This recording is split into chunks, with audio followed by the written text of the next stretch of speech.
One of the things that has intrigued me over the years is so many people coming up when I talk about purpose and finding meaning in their life is what is my purpose? How do I find it? It always seems to be eluding me. I can't seem to get there. I've always felt that the real purpose of life is just to be happy, to enjoy your life, to get to a place where you're not always trying to get someplace else. So many people spend their lives striving, trying to be someplace that they're not. They never get to arrive. One of the ways to understand about how to find your purpose in your life is to return to nature, to find your own nature. I wrote a book a few years back called Change Your Thoughts, Change Your Life, which was based upon the ancient teachings of Lao Tzu in a book called the Tao Te Ching. Lao Tzu reminds us that all being originates in non-being. Jesus put it this way in the New Testament: it's the spirit that gives life. That you didn't really come from your parents. You really, all of us came from this place called spirit. And when you showed up here in this world, you showed up here from a tiny little drop of human protoplasm, a speck, if you will, and everything that was in that little speck that became you, everything that you needed was in that tiny little speck. One of the most important metaphors that I ever use is that the first 9 months of your life, from the moment of your conception until the moment of your birth, everything was being handled for you. There was nothing for you to do. You don't get consumed with the color your eyes are going to be or what your body is going to look like. It's all taken care of for you. You just surrender. I call it a future pull. And it's pulling you in the direction of whatever it is that you were supposed to be. And to me, it's not too great a stretch to say if everything you needed for the physical journey was already handled in there, then why not everything for the rest of the journey as well? All of your purpose, it's in there. All of what your personality, it's in there. Everything that you were to be, not just the physical you, but everything, if you just let go and allow. And so we're born. And we look at this beautiful little creature. As parents, I have 8 children. I've seen it happen many times. And you look at this beautiful little child and you look at it and you say, great work, God. Great work. Couldn't be any better. We'll take over from here. And then we're surrounded by all these people, our family, our culture, wherever we go. And we begin to be told that we can't really trust in who we are. We have to trust in something outside of ourselves. And we're on a journey towards ambition. Once you begin to say, we'll take over from here, you introduce something, you just take this perfection and you just edge out the Creator. You edge God out. E-G-O. Ego. This ego is the part of us that starts to tell us who you are is not this perfect divine creation, this piece of God that you came from. It doesn't say that. It says who you are is what you have. It begins with things like our toys, and then our bank accounts, and then the possessions that we have. Before you know it, we begin to identify ourselves on the basis of our possessions. We begin to take on a set of beliefs about the more that I have, the more valuable I am as a person. And so we spend our lives taking these young children and immersing them in a culture that emphasizes more. It becomes almost a mantra of the ego. You have to have more. And the more you have, the more you are aware of how much other people are trying to take it away from you.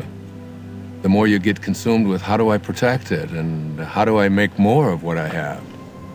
The dilemma here is that if you are what you have and things go away, then who you are also goes away in the process.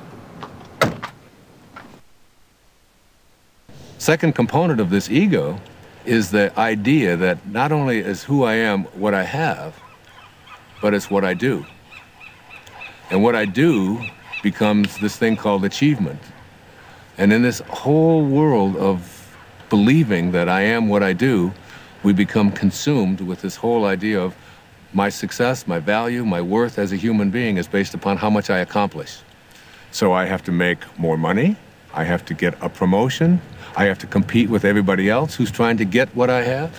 We are taught this over and over and over again. All of our young people are taught this when they go out into athletics. The most important thing you can do is be number one, and you say, we're number one, we're better than everybody else. And we constantly find ourselves in this competitive notion again of believing that our world is one in which we have to compete. That's what the ego says. Now, the third aspect of this is the idea that I am what other people think of me. That is, I am my reputation. Particularly, this is relevant for young people who are taught that you have to dress the way other people think, and if other people don't like you, then there's something wrong with you. If you're consumed with that, then you're going to be something different every time you turn around. Now, this is particularly relevant with women, and especially in relationship to the family.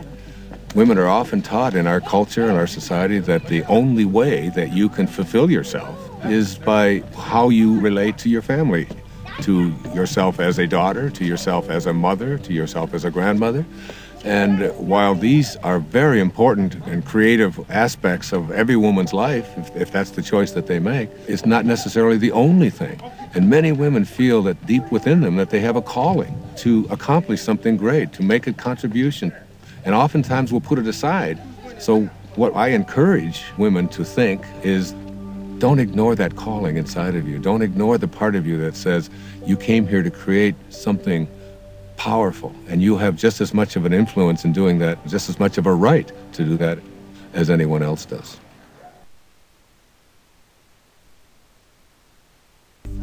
We move into then the later parts of the ego, which talks about something called separation. And the ego has a very strong belief system that who I am is separate from everybody else. And then another component of the ego teaches us that I'm also separate from everything that's missing in my life, from all the things that I'd like to have. And then finally, the ego teaches us the most egregious error of all. It teaches us that we are separate from God. And one of the simple constructs that you learn in the afternoon of your life when you shift into the meaning phase of your life is to realize that you came from a source. We can call it God, we can call it Tao, it doesn't matter what we call it. And that this source is everywhere. There's no place that it is not. It must be, because it creates everything. Everything comes from this source. Then it must be in me. If there's no place that it's not, it must be in me. And if it must be in me, it must also be in whatever it is that I feel to be missing from my life. If you know that, then in some way, everything that's missing from your life that you would like to have, you're already connected to it in spirit. And all you have to do is figure out a way to align yourself with that and have a knowing that you're already connected to it. You just have to bring it on its way. Take the same ego constructs that we learned in the morning of our life, which is all about competition, winning, being better than everybody else, and we try to apply these same constructs to the afternoon of our life. And what happens is we end up living a lie. For what was true in the morning, in the evening, has become a lie. The problem is we don't really know how to move into the meaning phase of our life. This is when we have to learn to go back to those first 9 months, from the moment of our conception until the moment of our birth. Lao Tzu speaks about this in the Tao Te Ching. Let yourself be lived by it. He says that the Tao does nothing. It's leaving nothing undone.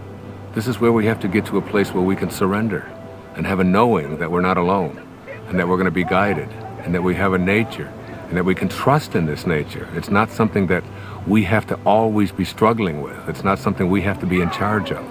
Literally, think about it. Let yourself be lived by it rather than you taking over. But as we move into the meaning phase of our life, what's happening is we begin to think about fulfilling a dharma, fulfilling a destiny, fulfilling something inside of us, a calling that only we can feel inside of us. No one else can tell you what that is. But if you feel it and you know it, winning and being ahead of other people takes a back seat to feeling fulfilled and living your life on purpose.